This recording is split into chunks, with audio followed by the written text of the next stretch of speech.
Hello, everyone, and welcome back to Molecules Channel. We're sitting here once again with David, and we just wanted to have a dialogue about the potential benefits and related to drinking THC and marijuana versus, say, smoking it and versus, say, drinking alcohol. But David, how are you doing today? Good. Thanks for having me. Good, good. It's glad to have you back. Yeah, so I just want to kick this off and talk about like when it comes to a beverage of choice for relaxation, right? Like everyone deserves to be able to relax. Everyone deserves to be able to have a good time, but people need to understand that there's sharp contrasts between the different things you can put in your body. And I'll kick this off by saying that alcohol is one of the worst things you can consume. It is literally just a toxin. Now, I enjoy a drink just as much as anybody else, but the fact of the matter is the healthcare related costs to alcohol, as in the overall cost it has on our healthcare system, is about $22.5 billion a year. And that's just in the US. So as you can see, there's things that people have moved on to. Now, marijuana is something that has really opened up, right? As in different governments, Canadian government is much more friendly with it now. It's recreational. In the US, we're kind of getting there slowly but surely, state by state. And that has significantly less healthcare costs associated with it. But largely, the main way we would keep intaking it is still smoking it, which smoking anything, again, is never really good for you, right?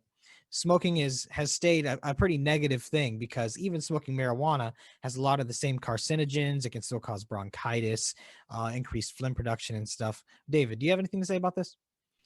Well, I mean, obviously, smoking and vaping, even in moderation, is not a good thing, right? Mhm.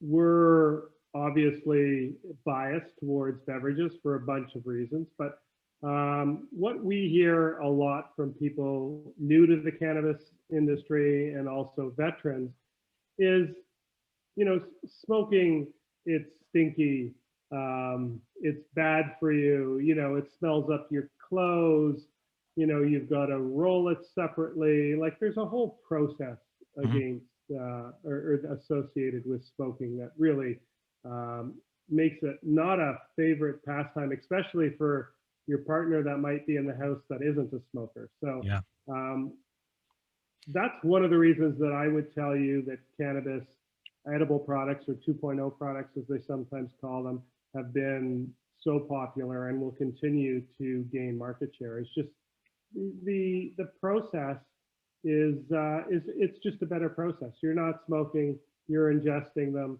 Expect what I find interesting about beverage also brings in a social aspect to cannabis, where you actually get a similar type of process to smoking, where, smoking, you're usually doing it with a friend and you're having a conversation.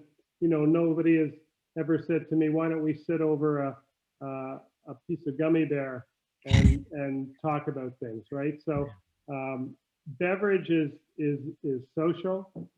Beverage is safe for you.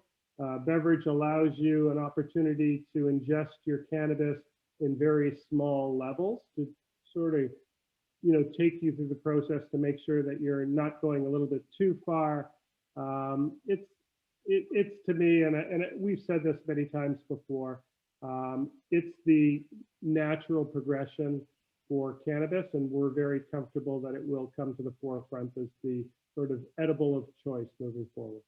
Agreed, agreed. Yeah, and one of the biggest things from drinking a beverage like this is the dosages are there and measured out, as opposed to, let's say you were at home making your own brownies or something. You're not quite sure what you're gonna get, right? And with Well, longer yeah, onset, it's kind of hard. not only that, but even, remember that you can sit down with a 10 milligram beverage and you can drink half of it, True. and you can still enjoy that social experience, and sort of, let your body decide whether you want to drink that other half. Once you pop a gummy bear in your mouth, it's down the chute. Yeah. It's starting to work, right? So beverage, excuse me, is that one thing that you can sort of take slowly and get comfortable with it. True. Yeah. And you mentioned the social aspect, which is, I think, one of the reasons why alcohol has been such a mainstay is, as you Mm-hmm. said, you sit down with a friend, you have a couple beers, and at the end of the day, the social aspect is almost as strong in terms of what you're actually doing it for as the having a couple beers, and it turns into sort of a ritual.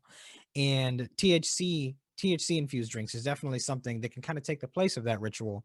And significantly, at least from the studies I've seen so far, significantly better than just consuming alcohol on a regular basis, which almost any amount will have a negative effect on your life eventually.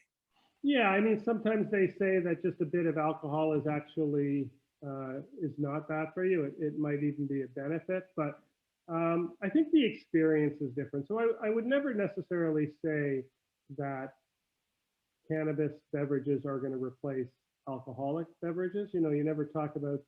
Yeah. you never talk about the competition sadly, right? You just Yeah, you that's fair. talk about really what's best about yours. And the truth is, you know, the ability to be able to relax, you know, sort of lay back and enjoy a cannabis beverage, whether it's CBD, THC, or more CBD than THC, whether it's something that puts you to sleep at night. There's just such amazing benefits to the product. So I think, listen, nothing will replace alcohol, but THC and CBD infused drinks will definitely find their spot. Yeah, agreed. You're right. I think there's a market for both, right? And I think the market for THC infused drinks and CBD infused drinks is just set to continue growing, and you'll see more adoption as it becomes more regular and companies like Molecule become a more common name. You'll definitely see more of these across the shelves eventually. Yeah, David? it's really about use occasions. Yeah. As you know, and it's just there's so many amazing use occasions for cannabis infused beverages. There's so many taste profiles that will, you know, allow different people different things. These drinks will be continue to become more and more functional, have more and more health benefits. You know, we're really in the beginning of something special. So Mhm. you know, the industry really hasn't even started. The innovation that you'll see in the next 24 months on unique ingredients that provide, you know, great health benefits to consumers, it's just beginning. Agreed. Agreed. All right, David. Well, thank you for coming on for this dialogue. I appreciate it. If anyone has any thoughts on this, please send them over. Again, we'll be happy to talk to you, answer any questions you guys got. Stay tuned for more. We'll get some more exciting news to you as soon as we can. David, have a wonderful day. Thanks very much. Talk to you soon.